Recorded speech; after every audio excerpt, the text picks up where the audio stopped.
കുറച്ചു കാലമായിട്ട് ബെഞ്ചമിൻ നെതന്യാഹുവിൻ്റെ പേരൊന്നും കേൾക്കുന്നില്ലല്ലോ. അല്ല, നെതന്യാഹുവിൻ്റെ കാര്യം നമ്മൾ പറഞ്ഞിരുന്നു. അദ്ദേഹം ഒരു സർജറിക്ക് വിധേയനായിരുന്നു. ഹദ്ദാഷ് മെഡിക്കൽ സെൻറ്ററിൽ, യെരുശലേമിലെ ഹദ്ദാഷ് മെഡിക്കൽ സെൻറ്ററിൽ അദ്ദേഹത്തിൻ്റെ പ്രോസ്റ്റേറ്റ് റിമൂവ് ചെയ്യുന്ന സർജറി നടത്തി. അദ്ദേഹത്തിൻ്റെ യൂറിനറി ട്രാക്റ്റിൽ ഇൻഫെക്ഷൻ ഉണ്ടായിരുന്നു. അതേ തുടർന്ന് അദ്ദേഹം ചികിത്സയിലായിരുന്നു. ഫുൾ അനസ്തേഷ്യ കൊടുത്തതുകൊണ്ട് അബോധാവസ്ഥയിലായിരുന്നു എന്ന് നമ്മളൊരു വീഡിയോ ചെയ്തു. അതിനുശേഷം അദ്ദേഹത്തിൻ്റെ സർജറി വിജയകരമായിരുന്നു എന്നുള്ള മെഡിക്കൽ ബുള്ളറ്റിൻ വന്നു. 4-5 ദിവസത്തെ വിശ്രമം പറഞ്ഞിരുന്നു. അതിനുശേഷം നെതന്യാഹു പൂർണ്ണ ആരോഗ്യവാനായി തിരിച്ചു വന്നിരിക്കുന്നു എന്ന് മാത്രമല്ല, അദ്ദേഹത്തിൻ്റെ തിരിച്ചുവരവ് വളരെ ചരിത്രം സൃഷ്ടിക്കുന്ന ചില കാര്യങ്ങൾ ചെയ്തുകൊണ്ടാണ് അദ്ദേഹം വീണ്ടും പ്രസൻസ് അറിയിച്ചിരിക്കുന്നത്. അത് നമ്മുടെ മാധ്യമങ്ങളൊന്നും റിപ്പോർട്ട് ചെയ്തില്ല. കാരണം നെതന്യാഹു അവർക്ക് വെറുക്കപ്പെട്ടവരാണ്. ഞാനിപ്പോൾ ആലോചിക്കുകയാണ്, നമ്മൾ ഈ നെതന്യാഹുവിൻ്റെ ആരോഗ്യം സംബന്ധിച്ച് നമ്മൾ വീഡിയോ ചെയ്തപ്പോൾ അതിൻ്റെ താഴെ 100 കണക്കിന് ആളുകൾ വന്നാണ് അദ്ദേഹത്തിൻ്റെ സൗഖ്യം എത്രയും വേഗം ഉണ്ടാവട്ടെ എന്ന് പ്രാർത്ഥിച്ചുകൊണ്ടുള്ള കമൻറ്റ്സ് ഇട്ടത്. അതിനകത്ത് ഭൂരിപക്ഷവും ക്രൈസ്തവ സഹോദരങ്ങളാണ്, ഹിന്ദുക്കളും ഒരുപാടുണ്ട്. അപൂർവം ചില ആളുകൾ വന്നിട്ട് ഇയാൾ ഇതോടുകൂടി തട്ടിപ്പോവട്ടെ എന്ന് പ്രാഗിയ ആളുകളുമുണ്ട്. അവരാരാണെന്ന് നമുക്ക് മനസ്സിലാവും. നമ്മൾ അവരുടെ പേരൊന്നും പറയുന്നില്ല. ഏതായാലും പ്രാർത്ഥനകൾ വിഫലമായില്ല. അദ്ദേഹം തിരിച്ചു വന്നിരിക്കുന്നു. പൂർവാധികം കരുത്തനായി നെതന്യാഹു തിരിച്ചു വന്നിരിക്കുന്നു. എനിക്ക് തോന്നുന്നു വന്നതിന് ശേഷം ക്നിസറ്റിൽ നടന്ന ഏറ്റവും പ്രധാനപ്പെട്ട ഒരു സംഭവം, ലോകത്തെമ്പാടുമുള്ള യഹൂദ മതവിശ്വാസികളുടെയും ക്രൈസ്തവരുടെയും ഒരു വലിയ സ്വപ്ന സാക്ഷാത്കാരത്തിലേക്ക് നീങ്ങുന്ന ഒരു ബില്ല് പാസ്സാക്കി എന്ന് പറഞ്ഞാൽ, നമ്മൾ ഇന്നലെ ഒരു വീഡിയോയിൽ ഇത് പരാമർശിച്ചു പോയി.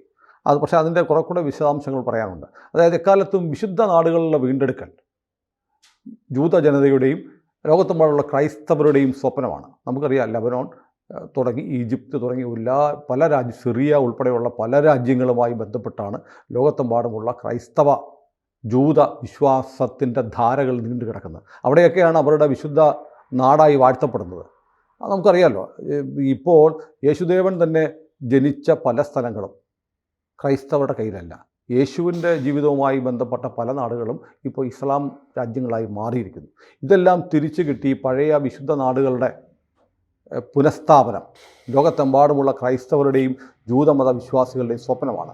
അത് സാക്ഷാത്കരിക്കാൻ പോകുമാറുള്ള സുപ്രധാനമായ ഒരു ബില്ല് പാസ്സാക്കിയിരിക്കുന്നു എന്ന് നമുക്കിപ്പോൾ കാണാം. അതായത് നമ്മൾ ഓർക്കേണ്ട ഒരു കാര്യമുണ്ട്.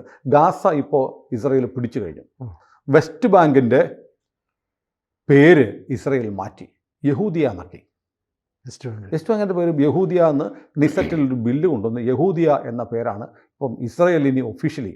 ഇന്ത്യക്ക് ഭാരത് എന്ന് പറയുന്നത് പോലെ ഇസ്രായേലിനി വെസ്റ്റ് ബാങ്കിനെ യഹൂദിയ എന്നാണ് വിളിക്കുന്നത്. അതൊരു സ്വപ്ന സാക്ഷാത്കാരത്തിൻ്റെ ഭാഗമാണ്. ഗാസ തിരിച്ചു പിടിച്ചു കഴിഞ്ഞു. ഗാസ ഇനി ഇസ്രയേലിൻ്റെയാണ്. ഗാസയിൽ നിന്ന് നോക്കൂ, ഒരുപാട് ആളുകൾ ഗാസ മുനമ്പിൽ നിന്ന് ഗാസ പ്രദേശത്ത് നിന്ന് ഓടിപ്പോയപ്പോൾ അവരുടെ വീടുകളൊക്കെ എന്തായി? ഉപേക്ഷിക്കപ്പെട്ട വീടുകളായി. അതുപോലെ ഗോലാൻ കുന്നുകൾ ഉൾപ്പെടെ, അപ്പോൾ ടെമ്പിൾ മൗണ്ട്, ഈ അൽ അക്സ ഇരിക്കുന്ന പ്രദേശം, ഇവിടെയൊക്കെ ഈ പറഞ്ഞ പോലെ അറബികൾ അല്ലെങ്കിൽ മുസ്ലിംകൾ പലായനം ചെയ്ത സ്ഥലങ്ങളാണ്. എന്ന് പറഞ്ഞാൽ ഈ അൽ അക്സയ്ക്ക് ഇരിക്കുന്ന വിശുദ്ധമായ ആ സ്ഥലമുണ്ടല്ലോ, അവിടം എങ്ങനെയാണ് ഇസ്രയേലിന് കിട്ടിയെന്ന് ചോദിച്ചാൽ, ഇസ്രയേലിനെതിരെ അറബ് രാജ്യങ്ങൾ സംയുക്തമായി ഒരു 6 ഡേ വാർ നടത്തി. 6 ദിവസത്തെ യുദ്ധം നടത്തി. 6-ാം ദിവസം ഈജിപ്റ്റ് ഉൾപ്പെടെയുള്ള ഇസ്ലാമിക രാജ്യങ്ങൾ തോറ്റമ്പി ഓടിപ്പോയപ്പോൾ ഇസ്രയേൽ പിടിച്ചെടുത്തതാണ് ഈ പ്രദേശങ്ങളൊക്കെ. ഈ ടെമ്പിൾ മൗണ്ട് ഇപ്പോൾ ഇസ്രയേലിൻ്റെ നിയന്ത്രണത്തിലാണ്. എന്നാൽ പോലും അത് ഇസ്ലാമിക വഖഫ് പ്രകാരം ഭരണം നടത്തിക്കൊണ്ടിരിക്കുന്ന ഒരു ദേവാലയം അവിടെയുണ്ട്, അൽ അക്സ ദേവാലയം. ലോകത്തിലെ മുസ്ലിങ്ങൾ ഏറ്റവും പ്രാധാന്യത്തോടെ കരുതുന്ന 3ാമത്തെ ദേവാലയമാണ്. എന്നാൽ ഈ ടെമ്പിൾ മൗണ്ട് ഇരിക്കുന്ന പ്രദേശം ലോകത്തിലെ 3 പ്രധാനപ്പെട്ട മതങ്ങളുടെ, യഹൂദമതം, ക്രൈസ്തവ മതം, ഇസ്ലാം മതം, 3 വളരെ പ്രാധാന്യത്തോടെ കരുതുന്ന മതമാണ്. അപ്പോൾ ഈ പള്ളിയുടെ ഭരണപരമായ കാര്യങ്ങൾ ജോർദാൻ വഖഫ് ചെയ്ത് പ്രകാരം നടത്തുന്നതാണെങ്കിൽ സംരക്ഷണം മുഴുവൻ ഇസ്രയേലിൻ്റെ കയ്യിലാണ്. ശലോമോൻ്റെ കാലത്ത് നിർമ്മിക്കപ്പെട്ട 2 പൗരാണിക ക്ഷേത്രങ്ങൾ അവിടെ ഉണ്ടായിരുന്നു. ആ ക്ഷേത്രങ്ങൾ തകർക്കപ്പെട്ടിട്ടാണ് പിന്നീട് ആ ഭൂമി മുസ്ലിമുകളുടെ കയ്യിൽ വന്നത്. അപ്പോൾ അവിടെ നമ്മുടെ നാട്ടിൽ നിന്നൊക്കെ വിശുദ്ധ നാടുകൾ സന്ദർശിക്കാൻ പോകുന്ന ക്രൈസ്തവരുണ്ട്. അവരൊക്കെ അവിടെ എത്തുമ്പോൾ, യെരുശലേമിൽ എത്തുമ്പോൾ ഈ തകർക്കപ്പെട്ട ക്ഷേത്രങ്ങളുടെ ഭിത്തിയിൽ പിടിച്ചാണ് പ്രാർത്ഥിക്കുക. ജൂതന്മാരും അങ്ങനെയാണ് ചെയ്യുക. അവരുടെ സ്വപ്നം എന്ന് പറയുന്നത്, വിശ്വാസം എന്ന് പറയുന്നത് ക്രൈസ്തവരുടെയും വിശ്വാസം കൂടിയാണ് എന്നാണ് ഞാൻ മനസ്സിലാക്കുന്നത്. മിശിഹ വീണ്ടും തിരിച്ചു വരുമ്പോൾ ഈ ടെമ്പിൾ മൗണ്ടിൽ എന്ത് നിർമ്മിക്കപ്പെടും? മൂന്നാമത്തെ ദേവാലയം നിർമ്മിക്കപ്പെടും എന്ന് കരുതുകയാണ്. ആ മൂന്നാമത്തെ ദേവാലയം നിർമ്മിക്കപ്പെടും എന്ന് കരുതുന്നിടത്താണ് അൽ അക്സ എന്ന് പറയുന്ന ഈ മോസ്ക് ഇരിക്കുന്നത്. മനസ്സിലായല്ലോ? അത് തകർക്കപ്പെട്ട 2 ക്ഷേത്രങ്ങളുടെ ശലോമോൻ്റെ, ദാവീദിൻ്റെ പുത്രനായ ശലോമോൻ നിർമ്മിച്ച ആ ക്ഷേത്രങ്ങൾ തകർത്ത് അതിന് മുകളിലാണ് ലോകത്തിലെ ഏറ്റവും വിശുദ്ധമായി മുസ്ലിങ്ങൾ കരുതുന്ന 3 പള്ളികളിലൊന്നായ അൽ അക്സ ഇരിക്കുന്നത്. അവിടെ സിനഗോഗ് നിർമ്മിക്കുക എന്ന് പറഞ്ഞാൽ മിശിഹ വരുമ്പോൾ നിർമ്മിക്കപ്പെടുന്ന മൂന്നാമത്തെ ദേവാലയം നിർമ്മിക്കുക എന്നുള്ളത് തൻ്റെ ലക്ഷ്യമാണെന്ന് ഇത്താമർ ബെൻ ഗീവർ പറഞ്ഞിരുന്നു. ഇത്താമർ ബെൻ ഗീവർ അവിടുത്തെ ഇസ്രായേലിലെ സുരക്ഷാ മന്ത്രിയാണ്, ദേശീയ സുരക്ഷാ മന്ത്രിയാണ്. കഴിഞ്ഞ ദിവസം ലോകത്തെ ഞെട്ടിച്ചുകൊണ്ട് ജോർദാനും സൗദി അറേബ്യയും ഹമാസും ഒക്കെ ഞെട്ടിത്തെറിച്ച് പ്രതിഷേധ പ്രസ്താവന ഇറക്കി. ബെൻ ഗീവർ അവിടെ പോയി പ്രാർത്ഥിച്ചിട്ട് പറഞ്ഞു, ഇസ്രായേലിൻ്റെ വിജയത്തിനും ഇസ്രായേൽ ഭടന്മാരുടെ നന്മയ്ക്കും വേണ്ടിയാണ് ഞാൻ പ്രാർത്ഥിച്ചത്. അവിടെ ഒരു പ്രശ്നമുണ്ട്. ആ പ്രശ്നം എന്ന് പറഞ്ഞാൽ ജോർദാനുമായിട്ടുള്ള ഒരു ഉടമ്പടി പ്രകാരം അവിടെ പ്രാർത്ഥന മുസ്ലിങ്ങൾ മാത്രമേ നടത്താവൂ എന്നൊരു സ്റ്റാറ്റസ് കോ എഗ്രിമെൻ്റ് ഉണ്ട്. ആ സ്റ്റാറ്റസ് കോ എഗ്രിമെൻ്റ് ലംഘിച്ചിട്ട് ആര് പോയി? ഇസ്രയേലിൻ്റെ ദേശീയ സുരക്ഷാ മന്ത്രി തന്നെ പോയി പ്രാർത്ഥിച്ചു എന്ന് പരസ്യമായി പറഞ്ഞു. അതിനുശേഷം കഴിഞ്ഞ ദിവസം 100 കണക്കിന് യഹൂദർ അവരുടെ തോറ അടങ്ങുന്ന വിശുദ്ധ ഗ്രന്ഥങ്ങളുമായ പ്രയർ ബോക്സ്, ആ പ്രയർ ബോക്സിൻ്റെ പെട്ടിക്കകത്തിരിക്കുന്നത് തോറയാണ്, വിശുദ്ധ തോറയാണ്. വിശുദ്ധ തോറ എന്ന് പറഞ്ഞാൽ പഴയ നിയമമാണ്, ബൈബിളിലെ പഴയ നിയമമാണ്. അതുമായി അവിടെ കടന്നു കയറി പ്രാർത്ഥന നടത്തി.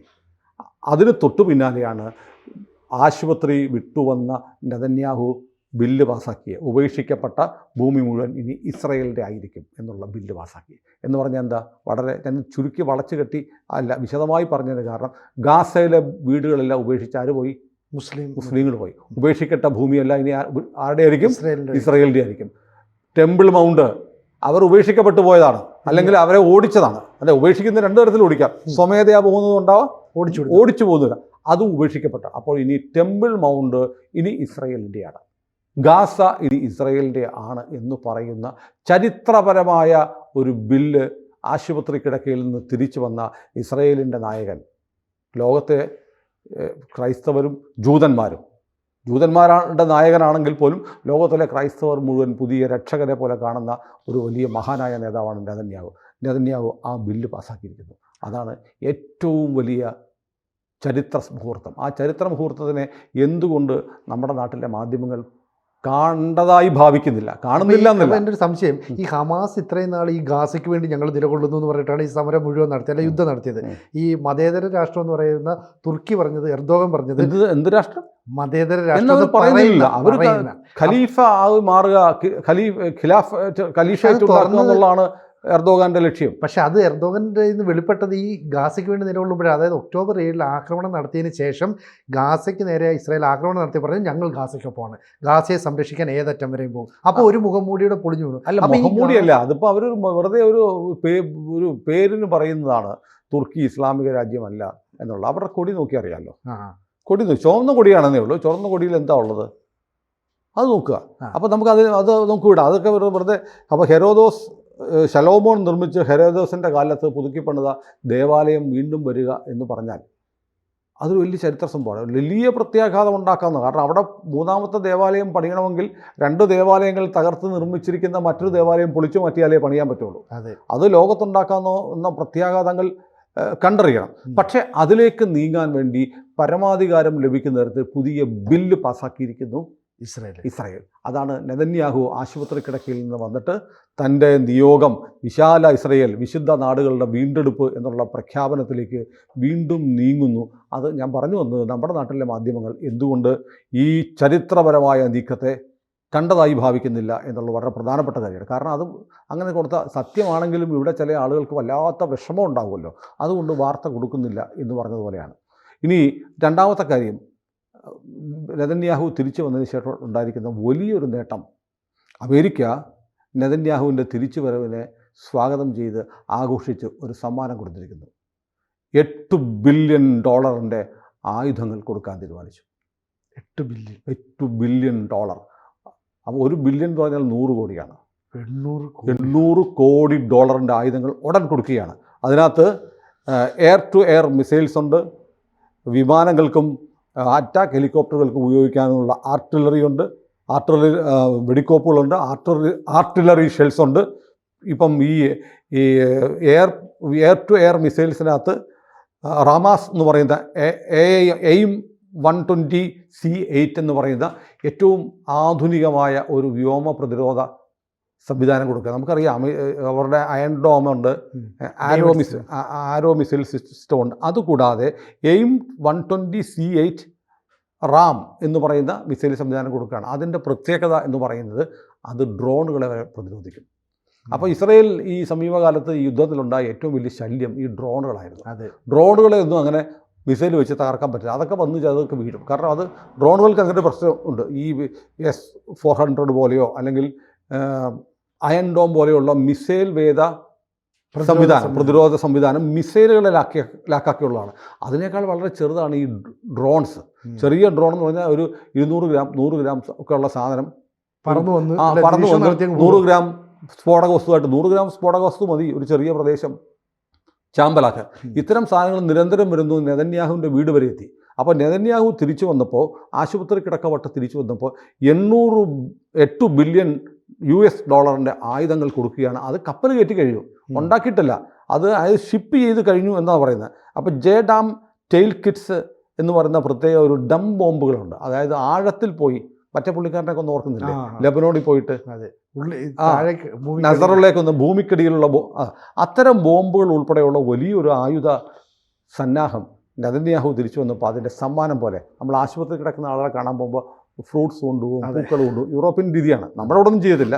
ആ ഹോസ്പിറ്റലിൽ ഒരാളെ കാണാൻ പോകുമ്പോൾ ഒരു പഴക്കൂട, ഒരു പൂക്കളൊക്കെ ആയിട്ട് പോയാണ് ഒരാളെ ക്ഷേമം അന്വേഷിക്കാൻ പോകുന്നത്. എനിക്ക് തോന്നുന്നു നെതന്യാഹു തിരിച്ചു വന്നപ്പോൾ അമേരിക്ക കൊടുക്കുന്ന ഒരു സമ്മാനമാണ് 8 ബില്യൺ ഡോളറിൻ്റെ ആയുധങ്ങൾ. അതും നെതന്യാഹുവിൻ്റെ ആശുപത്രി നിന്നുള്ള തിരിച്ചുവരവിനെ ആഘോഷമാക്കുന്നു. മാത്രമല്ല അമേരിക്ക പറയുന്നു, ഇത് കൊടുത്തിട്ട് പറയുകയാണ് എന്തുകൊണ്ട് കൊടുക്കുന്നു എന്ന് പറഞ്ഞാൽ അമേരിക്കയുടെ നിലപാട് വ്യക്തമായി അമേരിക്കയുടെ ഒരു സ്റ്റേറ്റ്മെൻറ്റ് വന്നിട്ടുണ്ട് വൈറ്റ് ഹൗസിൻ്റെ.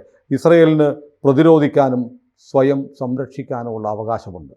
ഇറാനും അവരുടെ പ്രോക്സികളും ഇത്ര സജീവമായി നിൽക്കുമ്പോൾ ഇസ്രയേലിൻ്റെ പ്രതിരോധ ശേഷി നിരന്തരം വർദ്ധിപ്പിക്കുക എന്നുള്ളത് അമേരിക്കയുടെ ബാധ്യതയാണ് എന്ന് പറഞ്ഞാണ് ഈ സമ്മാനം കൊടുത്തിരിക്കുന്നത്. അങ്ങനെ നെതന്യാഹുവിന് ഒരു ചെറിയൊരു പോറൽ പറ്റിയപ്പോൾ സന്തോഷിച്ച ആളുകൾക്ക് വലിയ സങ്കടവും വലിയ തിരിച്ചടിയും നൽകുന്ന ഒരു വാർത്തയാണ് ഇപ്പോൾ വന്നിരിക്കുന്നത്.